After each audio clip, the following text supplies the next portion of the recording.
আসসালামু আলাইকুম, কেমন আছেন? অবশ্যই ভালো আছেন। আজকে দেখবেন মাছ মেশিনে কিভাবে কাটে। আমরা যেহেতু প্রবাসে থাকি, শুধু ইতালিতেই নয়, অনেক দেশে সুন্দর, সুন্দর সিস্টেম আছে এবং কি আমাদের ঢাকাতেও আছে। বাংলাদেশের অনেক জায়গাতে এরকম সিস্টেম আছে। তো আমাদের এখানে, শুধু আমাদের এখানে না, আর অনেক জায়গাতেই যেখানে এরকম সিস্টেমগুলো আছে মেশিনে কাটা যায়। আমরা যখন মাছ কিনি, হয়তো আমরা টাটকা ফ্রেশ মাছটা পাই না। ফ্রেশ মাছ পাই না, তবে ফ্রিজের মাছ পাই। ফ্রিজের মাছ কেনার পরে কিলো হিসাবে দামটা বেশি নিলেও ওনারা এইভাবে সুন্দর করে মাছটারে সাইজ করে দেয়। যেমনভাবে পিস চামু তেমনভাবেই দেয়। ছোট বললে ছোট, বড় বললে বড়। যেভাবে আমরা আমরা বলুম ওইভাবে ওনারা পিস করে দেয়।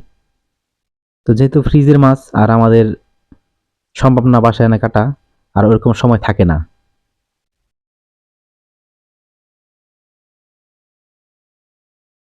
2 মিনিট শেষ, দেখছেন? 2 মিনিটের ভিতরে আর একটা কাতল মাছ কাটা শেষ কিন্তু প্রায়। তো এগুলো আনার পরে শুধু পানিতে ভিজিয়ে রাখার লাগে, রাখার পরে এই আঁশটাগুলো আছে এগুলো উঠালে শেষ। তো দেশের মতো দাও বটি লাগে না। আমাদের সিস্টেম সুন্দর সিস্টেম। এরকম আমাদের বাংলাদেশে ঘরে ঘরে হয়ে যাবে ইনশাল্লাহ একদিন। আজ না হোক কাল বাংলাদেশে ঘরে ঘরে পৌঁছে যাবে এগুলা। ঢাকাতে অনেক জায়গায় আমি দেখে আসছি এবার এরকম সিস্টেম আছে।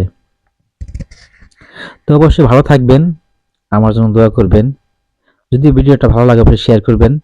আর আমি আপনাদের জন্য সর্বদাই দোয়া করি আল্লাহ তাআলা আপনাদের সবাইকে ভালো রাখুক, সুস্থ রাখুক। আজ এ পর্যন্তই। ভালো থাকবেন সবাই।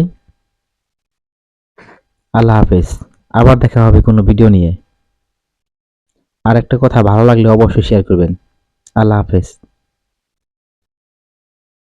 একদিন মাটির ভিতরে হবে ঘর রে মন আমার, কেন বান্ধ দালান ঘর রে মোহন আমার, কেন বান্ধ দালান ঘর।